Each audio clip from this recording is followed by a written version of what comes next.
Pagluwalhati at pagdadakila ay tanging sa Panginoong Hesus po lamang.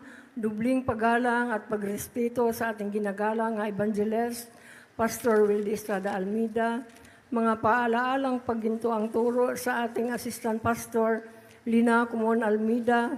To all Almeida children, magandang umaga po sa ating beloved ordained preacher, mga preachers, pastoral workers, at kaninyo mga minamahal kong mga kapatid, higit sa lahat sa ating pinakamamahal na Panginoong Hesus. Nasave po ako ni ining congregation sa Jesus Miracle Crusade sa Cagayan de Oro City, mga kapatid. Dahil sa aking karamdaman, mayroon po akong guiter, malaki na akong guiter dahil sa akong liig, mga kapatid. Hindi na ako makahinga, hindi na ako nawala gid ang akong boses, mga kapatid. Marami ng hospital, pinuntahan namin, mga private hospital, mga 5 hospital. Hindi pa ako mapagaling sa mga medisina, mga kapatid. Salamat sa Panginoon, mayroong kaming tiluring doon sa Taguluan. Mayroong finest choir nga nagpunta nga, nagpatahi siya, mga igsoon. Siya ang nahimo na kong tulay nga makapunta ako sa Jesus Miracle Crusade. Kay hindi ko alam kung mayroon bang simbahan doon sa Cagayan de Oro City. Kaya akong narinig ang sounding lang sa May 1995. Doon ako,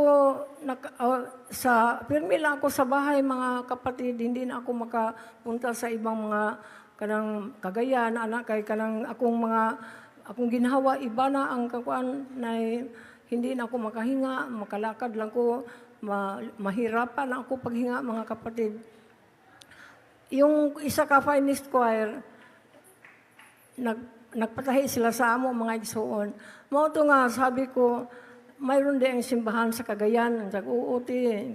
Ako ang naging nga masama ko sa iyo kay parang mapagaling po ko. Mauto nga, gisama ko, mga kapatid. Salamat sa Panginoon kay gipaliwanagan ko sa ating beloved ordained preacher, Brother Danny, nga dito sa Jesus Miracle Crusade, miracle, siya gani ko nga may sinusitis, pinagaling sa pinakamamahal nga Panginoong Hesus.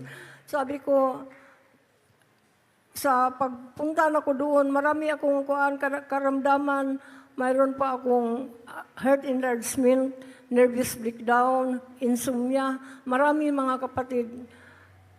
Akong guiter may pinaka-problema. Pag nag-attend ko Sunday, nagpabautismo ko dito, mga kapatid. Katong iba na kong mga karamdaman, pinagaling instant sa ating pinakamamahal na Panginoong Hesus. Sinabihan ko sa mga worker, mag-fasting ka, parang mapagaling ang imong guiter. 3 months, unang month, mga kapatid, nag-fasting ko, 2, 3. Pagka 3 months, pinagaling ang aking guiter sa pinakamamahal na Panginoon. Salamat sa Panginoon nga pinagaling ako niya. Mahirapan na ako doon, bisan pagkain, mahirap ako makahinga. Sa mga 6 months, sinabihan ako nila nga mag-choir ka, mag-fasting ka. Pinagaling na ko sa Panginoon aking guiter, pero balingwala lang sa akin, mga kapatid. Sabi ko, hindi lang ako mag-choir, simba lang ko. Pero ang Panginoon, kung ikaw pinili, adunay mga pamaagi yun, mga igsoon. Yung aking anak nga, youngest son, siya ang napalo, mga kapatid, kay natrabaho siya sa Vitalits. 7 na kaaraw, hindi makakain, hindi makatayo. Grabe, nagyelo na lang ang iyang kanang lawas, mga igsoon. Di nagpunta ako sa pastoral house, nagpa-counsel ko. Sabi nila mga workers nga, i-back up ka na mo, tapos pag uwi mo sa bahay, imong ilihans, magday ka.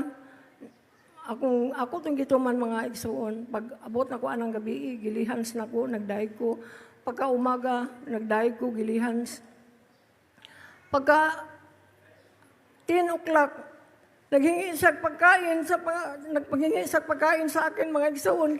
Pinagaling siya sa ating pinakamamahal na Panginoong Hesus. Grabe, nakaingon ko nga miracle gyud kay tanan nga akong pangayo sa iyaha, gihatag yun mga igsuon. Nagkining akong anak nga katong 7 years old pa siya. Ito anak karon sa Canada, mga kapatid. Grabe, mayroon siyang bukol diri o. Magawas na ang mga dugo. Marami ng hospital pinuntahan namin, hindi pa mapagaling. Mo to nga sabi sa mga worker nga, pabautismohan na lang nani mo kay 7 years naman na, tapos ipa-children's choir. Mo to akong gituman ng mga advice nila mga kapatid. Pagka tayo na siya sa bilang choir, sa children's choir, pinagaling siya sa ating pinakamamahal na Panginoon. Hallelujah. Ngayon, doon na siya sa Canada. Sila mag-asawa kasama iyang mga 2 anak, mga igsoon. Pero grabe ang panalangin, ang unang pandemic, atong pandemic, ang iyang husband una ang magpunta sa Canada, pero wala gito makagikan mga igsoon kay dili pa siya bautismado. Magsamba ang akong anak doon sa Negros.